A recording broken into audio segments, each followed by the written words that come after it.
was just reading a few pages from a fascinating book. It is literally filled with countless pieces of wisdom. One, in particular, deserves quoting. It reads, "Vengeance is mine." Now that's a powerful quote. And from what book am I reading? The Bible. Maybe you remember this classic bit of adolescent revenge. The idea was to fill a paper bag with fresh animal droppings, the fresher, the better, then place it on the victim's doorstep. Once done, you'd light the bag on fire, knock on the victim's front door, then run to his backyard. Then when the victim arrived, usually the neighborhood grouch, he'd have no choice but to put out the fire. Meanwhile, you'd run to the victim's back door and begin pounding on it. This would cause the startled victim to run back through his home, soiling his fine shag carpeting with animal droppings while you've made your clean exit. Fasten your seatbelts. Let's say the mark is a family man. You know, a wife, 2 kids, a dog. What can you do to disrupt the entire family as opposed to just the mark? Put them on offensive mailing lists. Pornographic mailing lists such as pornographic magazines, pornographic merchandise. Put them on the Communist Party's mailing list. There are hundreds of mailing lists you can put them on. By the way, there are dozens upon dozens of homosexual and bisexual magazines available today.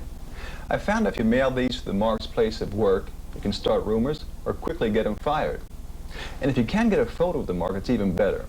Send that to a gay magazine along with the requisite money and place an ad for a gay lover. Then when the copy comes out with his picture and the ad in it, send that to his boss, his wife, or his girlfriend. Fascinating. Harold, why don't you pick it up from here? Well, the incident took place on Thursday afternoon during my lunch break. I was eating at the little diner across the street from the library where I work. Everything was perfectly normal.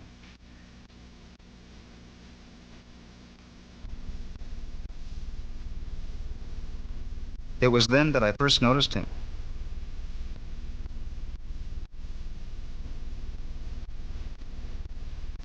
At first, I didn't pay much attention to him, being more interested in my meal.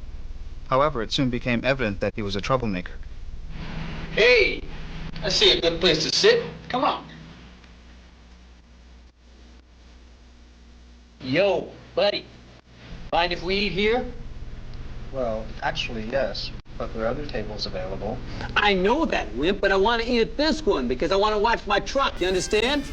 If you give me a moment, I'm just about finished. Oh, just about finished, huh? Well, I can't wait. Besides, it looks to me like your order's to go. I was terrified. I had no choice but to leave. As I was leaving, I noticed the man's license plate number and made a mental note of it.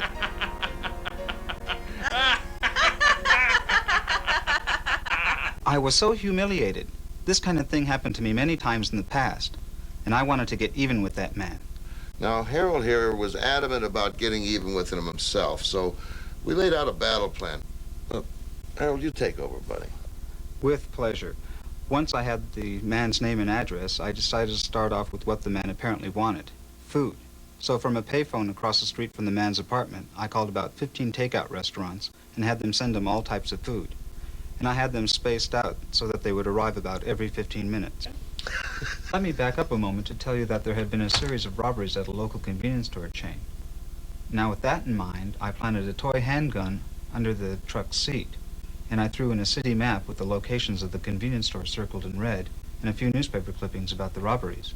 Then I went to a telephone and phoned the police and stated anonymously that I had seen where the robber lived and that I had seen his gun in his truck. To make a long story short, the police arrived just as the man was getting into his truck. When the police saw the gun, the map, and the newspaper clippings, well, let's just say that the man had a lot of explaining to do down at the station. A woman from Fort Worth, Texas writes in telling us how she got even with a former friend who owned a popular vending machine. She stuffed cotton way up into the change return slot. This had a twofold effect. One, it upset her former friend's customers because the machine wouldn't return their change. And two, when the woman returned a few days later and pulled out the cotton, she hit the jackpot. First things first, the mailbox. Easy pickings. Everybody has a mailbox, and everybody reaches for their mail. Who says you can't put more than mail in there, huh? How about some pancake batter, motor oil, Jell-O, pudding? Anything can go in there. Just close your eyes and think of something nasty you wouldn't want in there. Get the picture? And another nice thing about the front door, most front doors have a mail slot. And you know where mail slots go? The living room. That's right. Now, you only do this if you really want to get back at your newfound friend here. Because a lot of times they put hoses right next to the front door. And you know what you can do with that hose? You can run it right into the mail slot, right there. You turn it on, you split the scene, Captain Happy comes home and he can paddle his way to the telephone. Or you can get that bottled water guy. Leave a message from the mark saying, hey, stop making nice with my wife. I know what you're doing. I'm on to you. Hey, there's thousands of things you can do with messages. Be creative. Have fun with it. Looks like Captain Happy's problems go back a few generations, huh? The kitchen is a limitless source of retribution. One of the neat little things I like to do is switch the labels on the canned goods. Peas, carrots, onions, with other kinds of canned goods. Things like menudo, corned beef hash, dog food. Imagine the surprise when you open up what you think is a can of salmon and there's nothing but dog food in there. Pretty good gross out, don't you think? Now, when most people open the refrigerator, they expect to find food inside. What if you got there ahead of your mark and, say, put some dirty laundry in there, huh? How about that? Look at this. Quite an impressive little fruit salad, huh? Oh, what do we got here? Oh, that probably belonged to the pool man, huh? Wait a minute, what do we got here? Ooh, little breeding room in there, don't you think? Well, if that doesn't gross them out, you could probably think of 1,000 other things that will, all inside the fridge. Think about it. Get the big picture, huh? You know, my favorite act of revenge is really the oldest one in the books, but I love it because of the payoff. All you have to do is call your mark as many times as possible during the day or the evening. And every time you call, you ask for Peter or whatever name comes to mind. Now, after 4 or 5 times, the mark is going to be a little irritated. After a dozen times, he's going to be pissed off. And after a couple of dozen times, he's going to be violent. Now, you stop calling at about 10 o'clock at night.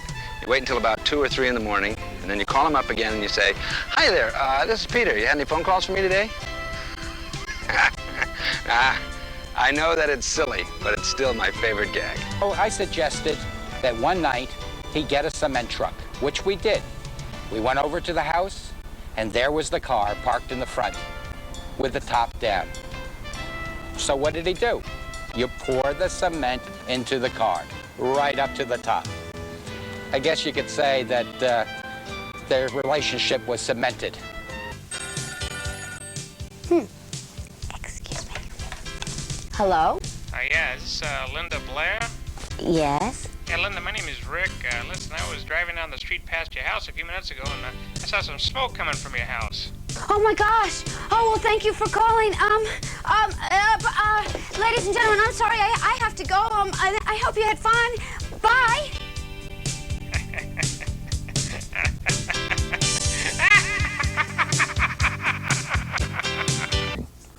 I guess you could say my client finally came out on top.